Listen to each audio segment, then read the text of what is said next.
Welcome to this overview of Michael Easter's book, Scarcity Brain, which is subtitled Fix Your Craving Mindset and Rewire Your Habits to Thrive with Enough. This book resulted from the realization that so much of our counterproductive behavior results from a feeling of scarcity, and that it takes only a small scarcity cue to incite this feeling, despite us really actually experiencing true deprivation. That means, in an evolutionary sense, we have evolved from the need to obey scarcity cues to survive to reacting to a craving mindset that believes it needs this thing to survive, thereby ensnaring us in a scarcity loop. But the answer isn't to seek less, to eat less food, or buy less stuff, or spend less time glued to our screens, or any of the other things that we say we need to do less of. The answer is in finding satisfaction in having enough. But between these 2 points, we need to understand the scarcity loop and how it benefits others for us to live in this loop. The scarcity loop has 3 parts. The first is opportunity. This is the chance for you to get something you feel in this moment would improve your life. The second is unpredictable results, because not knowing when, but knowing it is possible, sucks us in. So think lotto. And the third is quick repeatability, because as a society, we have come to value instant results. And the more we desire to repeat this loop as quickly as possible, the greater its effect on us. For example, imagine you're sitting at a slot machine. You watch the symbols rolling, and then they stop. Then you reach to spin again. Did you reach to spin again before I said this? If you did, this is an indication that you are wired into a quick repeat for this particular scarcity loop. And we do that because we might get the reward we want, and that might is more powerful psychologically because it excites our dopamine system more than does the psychology of what we know we can achieve. And this is also part of our evolutionary development, because living within the boundaries of what we know we can achieve causes us to give up and quit as die. So what rationally seems stupid has a very important survival basis. And that is why scarcity loop products and marketing leads to us wasting time, eating more than we need, and spending more than we intended. However, we need to be aware our craving self is never going to go away. So now there are 2 problems. The answer isn't less, and we are always going to crave more. So what is the answer? The less part isn't a total no, in that it may be part of a final answer, but taking away as a strategy will run headlong into our biological, cultural, historical, and economic conditioning that more is good and less is bad. That means less can lead to its own set of problems.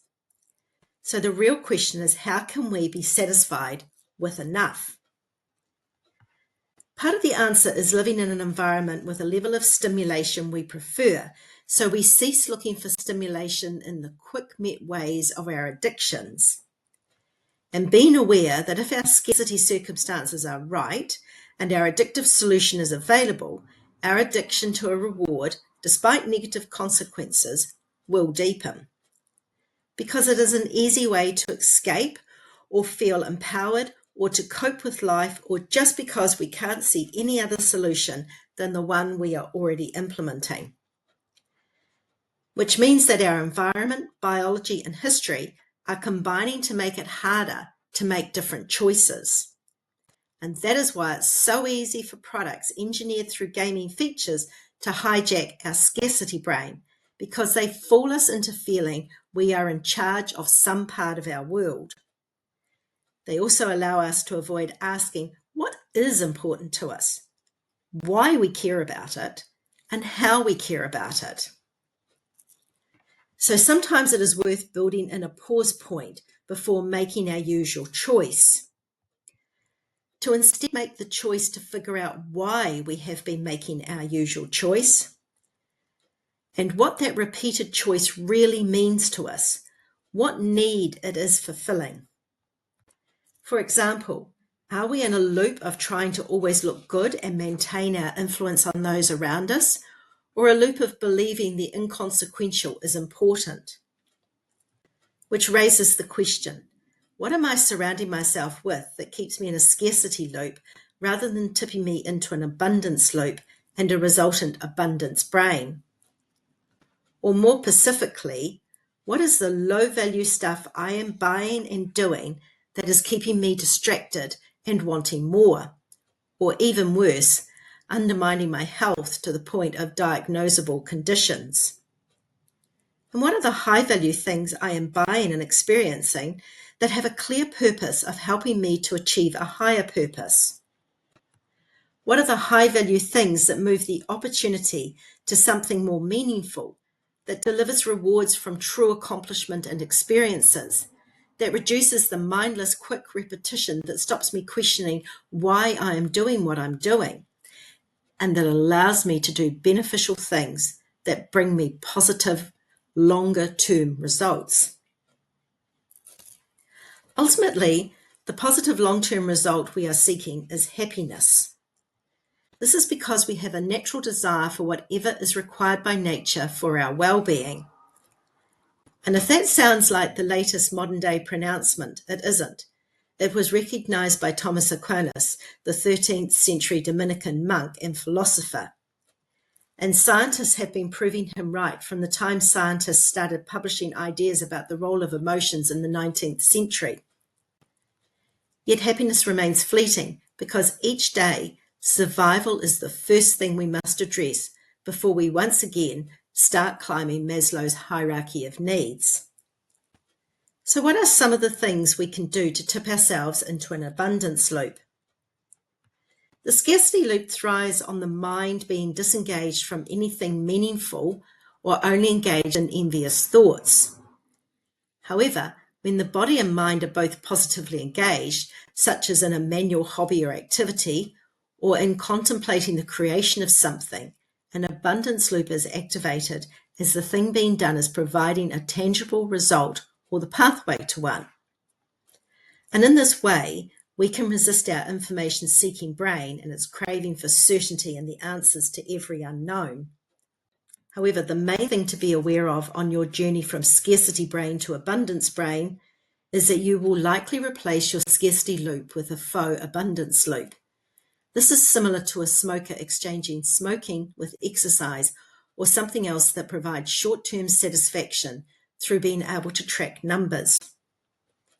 However, keep catching yourself and asking yourself why you're wanting this thing, and you will be creating the path to what you really value. This is an easy-to-read book with lots of interesting stories and explanations to back up the author's conclusions and recommendations regarding the scarcity loop and scarcity brain.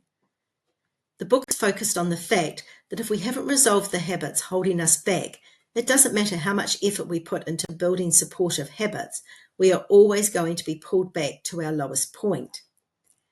And often we're not even aware we are regressing because the things we are quickly repeating are fun and rewarding in the short term, and we tell ourselves it is just this once, or I'll restart tomorrow. But the good news is, we can fix our craving mindset and rewire our habits to thrive with enough. Thank you for viewing this video.